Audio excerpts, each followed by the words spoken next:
Okay, so it's week 3 of the Great British Bake Off and it's bread week. And for this week, I am making some Biscoff cinnamon buns.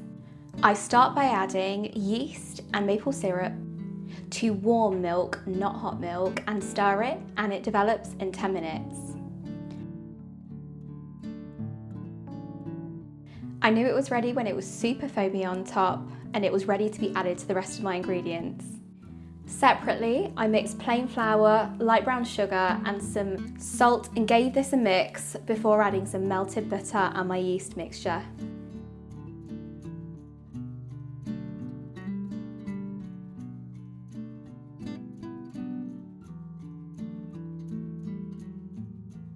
Next, it was time to make the dough, and the dough was super sticky for this recipe, but I think it's meant to be like that, and it's okay if you put a lot of plain flour down. I was kneading the dough for about 10 to 15 minutes. In hindsight, I should have probably kneaded it a little bit more, but it was good, and I left it to proof for 2 hours until it had doubled in size. Sometimes it takes a shorter amount of time to do this. This time it took the full 2 hours to make sure it was properly proved.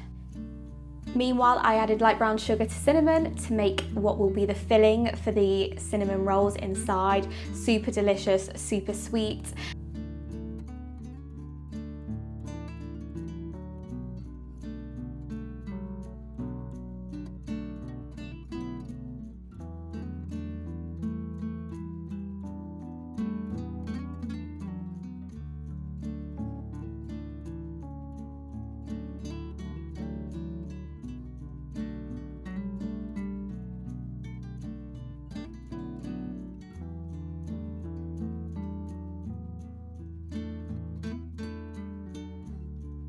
When the dough was proved, I rolled it out into a rectangle, added softened butter and put my sugar and cinnamon mix all on top.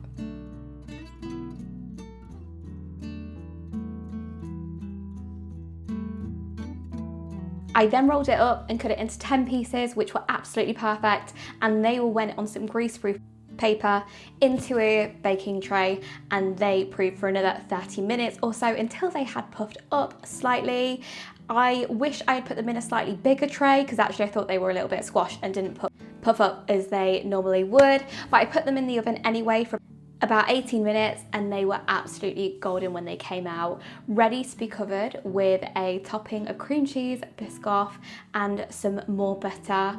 And I should have mixed icing sugar in at this point and I totally forgot, but they were really good anyway. And I topped them with crushed Biscoff biscuits, and those were my Biscoff cinnamon buns.